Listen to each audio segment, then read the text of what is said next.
Welcome to the first week of Pressbox rounds as we kick off another mad season here at Killeen Daily Herald.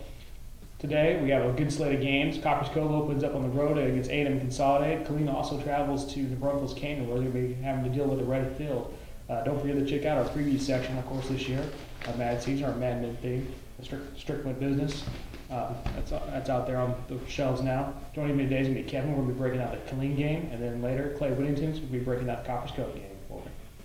All right, now joined by Kevin, who's going to help me break down the Killeen game versus the Braunfels Canyon. Talk to me a little bit. These are both bubble teams going up to 5A. What does Killeen need to do? Well, it's kind of like it's going to be a matchup between two offenses and the best defense. Both teams are returning very core members of their offenses.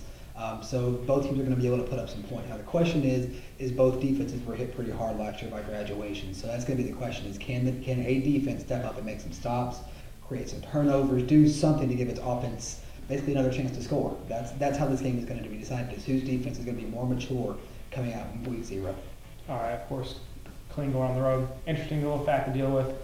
Red jerseys, red field. Yeah, you know, Coach Jones, I just talked to him a few minutes ago, and he said that ever since they put this game on the schedule, he's been anxious to play. The kids have been Googling, you know, this stadium in New Braunfels because it's known for its red field. It's kind of like playing on Boise, except it's completely different.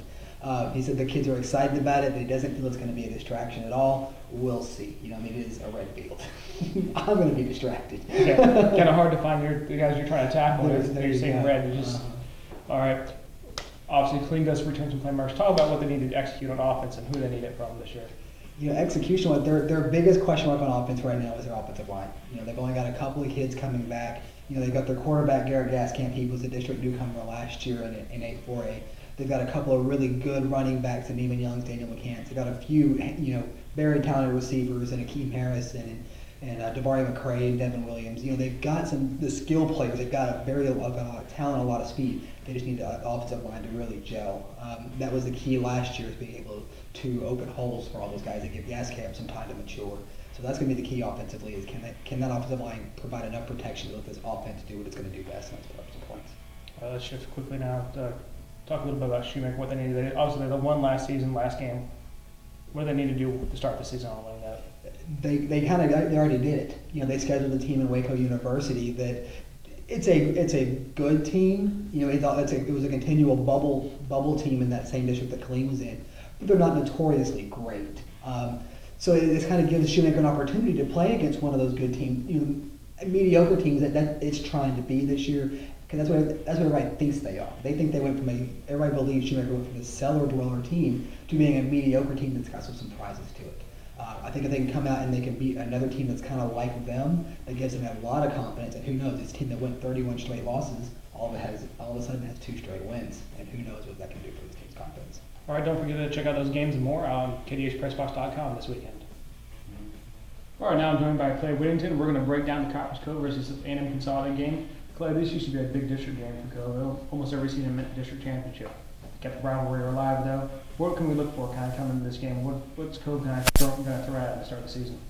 Well, I mean, they're obviously they lost some big playmakers from last year, so they're really just trying to find an identity right now. They want to discover kind of what their bread and butter is going to be and go from there. But going to get a good dose of run game from King and Colbert, and they like what they see from Robbie Siebold, the quarterback, so they're hoping to balance out the offense a little bit with the passing game too.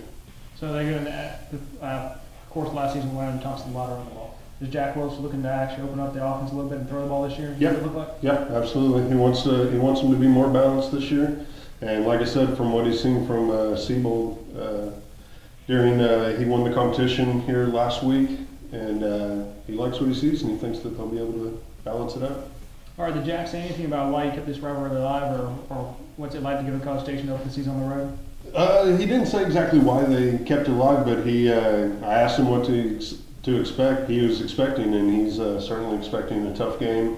Against Stony Point in their last scrimmage, they scored 12 touchdowns, won 12-2 touchdowns wise, not points. So they're a team that can definitely score the ball or score points, and they've got a pretty fast running back this year that he's kind of worried about too.